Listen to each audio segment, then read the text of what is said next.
Hey guys, Average Joe here, and I'm back with a quick tip for locking pin kit buyers.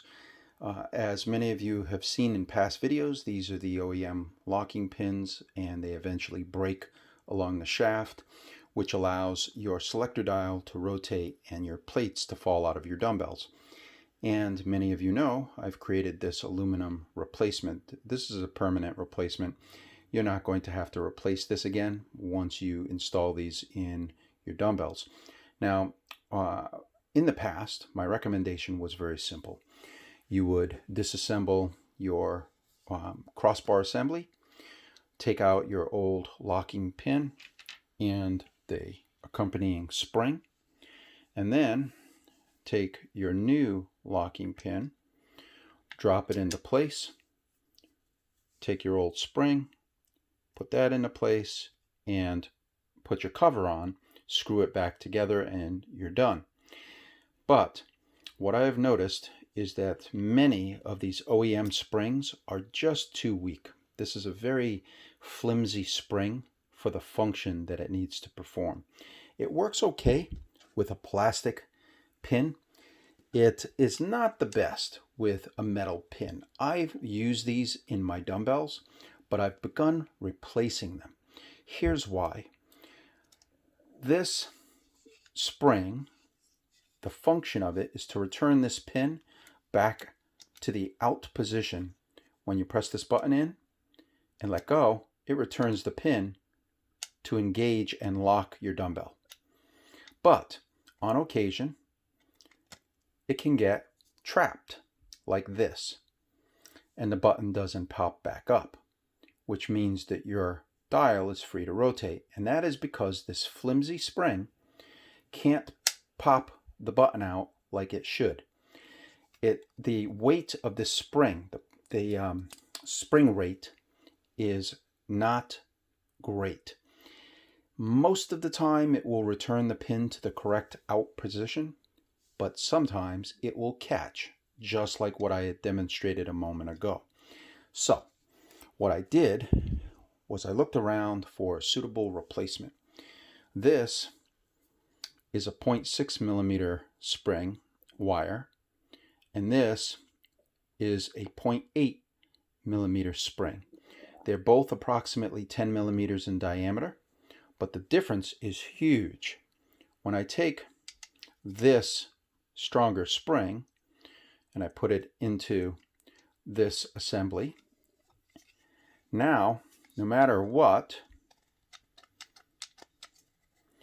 this returns to the out position the moment I let go of the button. And that is because this spring is strong enough to deal with the friction that occurs inside this cavity. I've even added grease into the cavities on my dumbbells, and still occasionally, maybe it could be 1 out of every 100 times, but I don't want it to get stuck at all, not even once. So the other springs, these old springs, unfortunately are too flimsy, and on occasion that pin will get stuck inside. So I strongly recommend upgrading to 9 or a 10 millimeter spring will work. That's the diameter, 9 or 10 millimeters, and a 0.8 millimeter wire. That is plenty. This spring's strength is plenty to ensure that this pin always returns to the out position. So that's it. If you're going to upgrade to a aluminum pin kit, then make sure that you also, if you've already got the pin kit, make sure that you take a look at the local hardware store and look for a spring that is approximately 10 millimeters in diameter. It doesn't need to be more than maybe 12 to 15 millimeters long. I mean, you can cut it to length, buy them longer and cut them to length like I did here. In fact, you can probably get a 50 millimeter spring and cut it down and make 4 springs out of it. But the point is, you pick up one of these springs at your local hardware store, install it in place of your OEM spring, and that will ensure that this pin always returns to the outward position when you let go of this button. When you lift your dumbbell up out of the base and this button is released, this pin will always pop back out.